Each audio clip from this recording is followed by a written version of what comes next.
The movie is set in a remote future where humanity has expanded past Earth and colonized several other planets. In the opening scene, we hear the voice of a little girl, Indy, talking about her father, Kane. She reveals that he used to serve in the Air Force back on Earth, but during a mission, a simple error on his part resulted in the death of the entire crew. The authorities accused him of substance abuse, which allegedly caused the mission to fail. However, due to a lack of solid evidence, he was only fired from the military with no charges.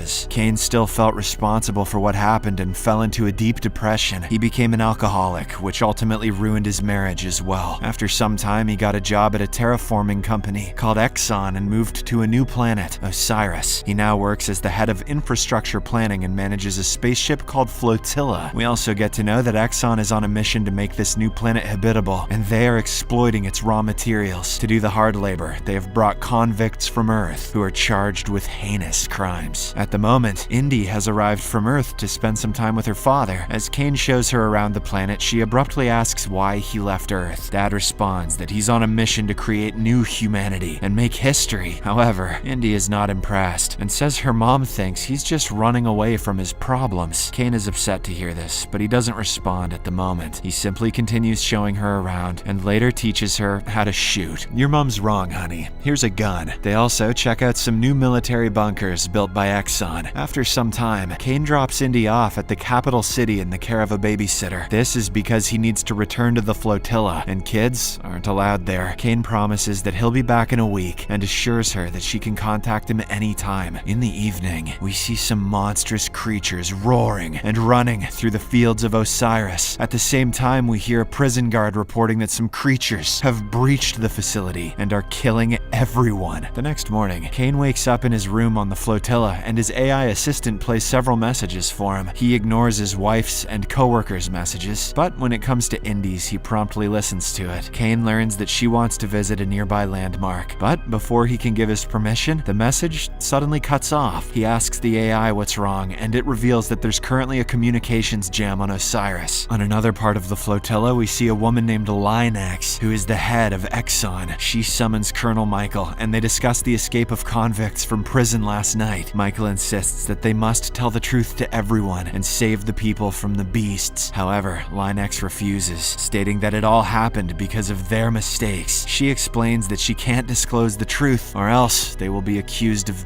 genocide. Following this, Linux summons all of the chief staff, including Kane, to an emergency meeting. She reveals that many convicts have escaped from prison and are in possession of a deadly virus. In fact, it is so dangerous that it can kill everyone on the planet all at once. That's why they left it lying around, so that it could be easily stolen. Linux then announces that she has decided to detonate a nuclear reactor and destroy the planet if negotiations are not resolved within 23 hours. Upon hearing this, the employees are terrified, but she assures them not to worry, for now. In the next scene, Kane returns to his room and attempts to contact his daughter, but the connection is still down. He is then visited by Michael, who seems very nervous. The man reveals that Linux is deceiving them, and that the escaped convicts were not carrying any virus. Exxon has been secretly breeding a monstrous creature known as Ragged to help them colonize a new planet. Unfortunately, these creatures have escaped and are on their way to the capital. The terrifying part is that these Raggeds can infect anyone and transform them into themselves. Therefore, Linux plans to detonate the bomb and wipe out the entire colony to cover up their plan. Michael then urges Kane to save his daughter before the city is destroyed. Upon hearing this, Kane decides to move quickly, so he steals a ship from the station. Linux sends several of her henchmen after him, but Kane somehow manages to escape. In the process, though, his ship is damaged and he crash lands in a nearby lake. He tries to get up, but someone arrives there and knocks him out. When Kane regains consciousness, he finds a man named Sai holding him at gunpoint and demanding to know who he is. It turns out Sai is also one of the convicts who escaped from prison. Kane explains that he's looking for the prisoners with a deadly virus, but Sai reveals that the creatures have already killed all of them. After this, Kane tells him about the nuclear reactor, which will blow up the colony in 23 hours. He asks Sai for help in getting to the capital so he can save his daughter. The latter is initially hesitant, but when he discovers Kane has access to military bunkers, course, he agrees to help. The scene then shifts back to the previous day, where Sai is seen in a prison cafeteria with his friends Charles and Vim. They plan to escape from the prison as they are treated like slaves and have no human rights. Sai explains that according to their plan, they need to provoke a fight to get themselves locked in solitary confinement. He says that one of the confinement cells has a trigger system that can release all of the cells in the event of an emergency. However, for this to work, all of them must be confined and each cell must be full. He reveals that he's already talked to the other inmates and they're also on board with the plan. Charles doubts their chances of success, but Sai insists that it is now or never. After this, Sai doesn't waste any time and immediately begins fighting an enemy inmate. This escalates into a gang fight and sparks a riot in the cafeteria. Hearing the commotion, the warden soon arrives with his guards, but surprisingly allows the fight to continue. He orders his guards to stand down as long as the other prisoners behave and watch the show. The fight rages on between the two gangs, and Sai is brutally injured by his enemy. He's on the verge of death, but Charles steps in with a knife and fatally stabs the attacker. In the aftermath of this incident, all the gang members are transferred to solitary confinement. They're tortured there with a continuously rotating tube and a flashing light, ensuring that they never have a moment of peace. Returning to the present, Kane and Sai are making their way to the capital, but the latter doubts they can reach there on time. Shortly after, they arrive in front of a bar where a bus is parked outside. The duo then walks in and asks the bartender whose bus it is. The man responds by pointing to a couple, Bill and Jip, who are sniffing drugs and playing a game. When Kane tries to approach them, the bartender says they're dangerous, but Kane disregards his warning and goes to the couple anyway. He instantly regrets it, as an angry Jip holds a knife to his throat. They then force him to kneel, and Bill scolds him for disrupting their game. But Kane calmly explains his situation and asks them to drive him and his friend to the capital. Sai also speaks up, revealing that Kane is an Exxon defector who just wants to meet his daughter. The couple is still reluctant, but when Kane offers them $20,000 cash, they agree. The scene again flashes back to last night, when Vim wakes up in a cage. He soon notices a ragged approaching him, scaring him shitless. Before Vim can react, the creature attacks him and transforms him into a creature as well. After this, the warden approaches Sai and takes him to the same cage. He explains how they are creating these creatures by mutating prisoners and transforming them into beings capable of adapting to any environment. Just as Sai is about to be attacked, the cage door suddenly opens and he falls to the floor below. There, he meets one of his friends, who says that the plan worked and all the confinement cells have been opened. But at this moment, Charles arrives and nervously admits that he accidentally let a beast loose. After this, chaos erupts in the prison as inmates start running frantically while the creature chases them. The warden tries to control Vim, who is now transformed into a ragged. However, the creature doesn't listen and immediately attacks him. Meanwhile, Sai and his two friends manage to escape the prison and decide to head to the capital. But Sai refuses to go with them, revealing that he wants to go to the opera. His friends are confused by this.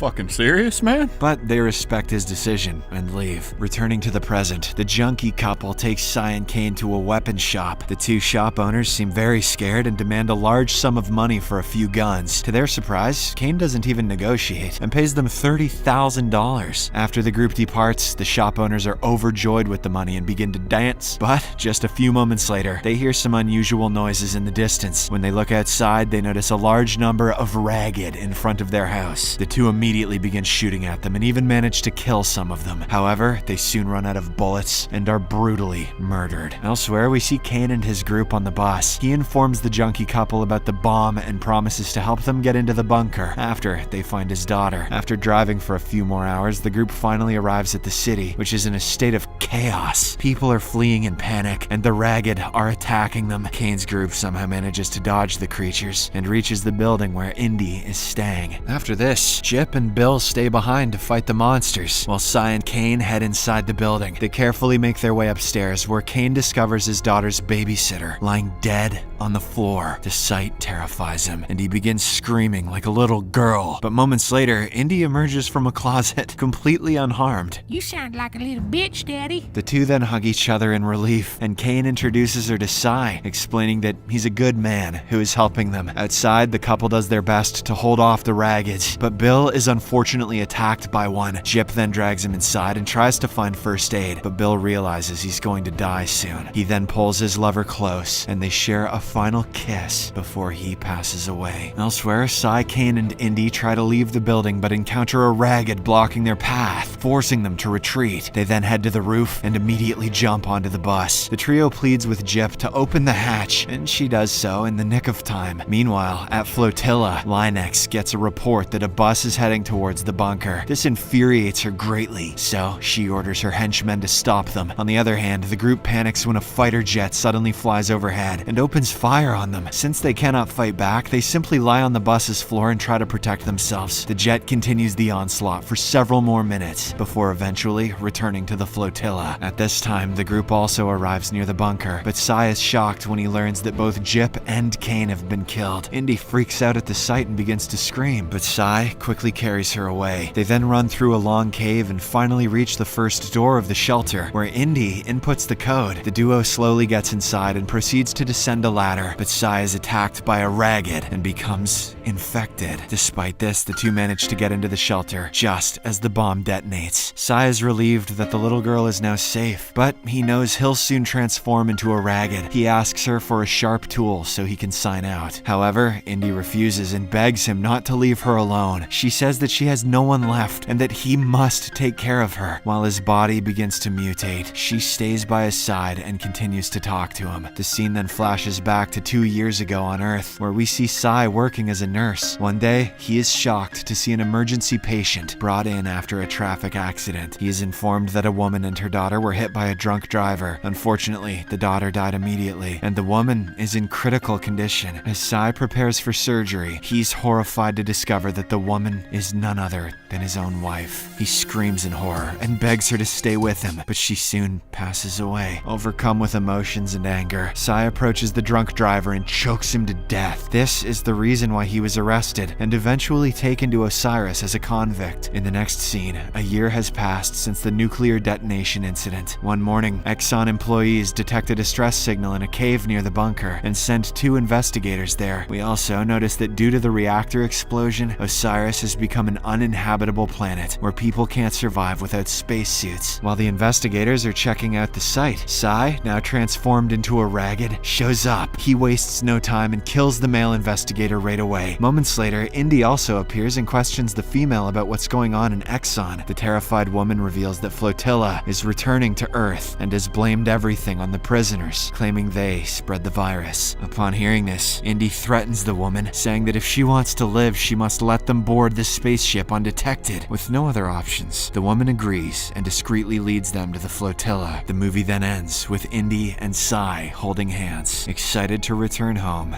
after so long. Subscribe for more videos like this, turn on notifications, and leave a like to help the channel out. Thank you for watching.